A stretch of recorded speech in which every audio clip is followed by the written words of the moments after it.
What's the meaning of ASP?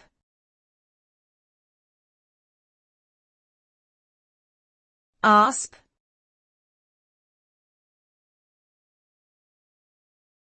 ASP.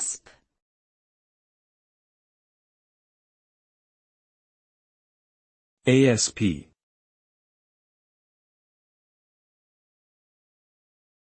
ASP.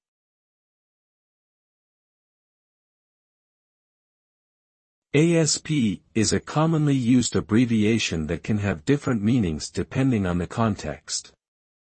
In computing, ASP typically refers to active server pages, a Microsoft technology used to create dynamic web pages. In biology, ASP can refer to aspartic acid, an amino acid found in proteins. In ancient Egypt, ASP was a venomous snake worshipped as a deity. In general, it is important to understand the context in which ASP is being used in order to determine its specific meaning.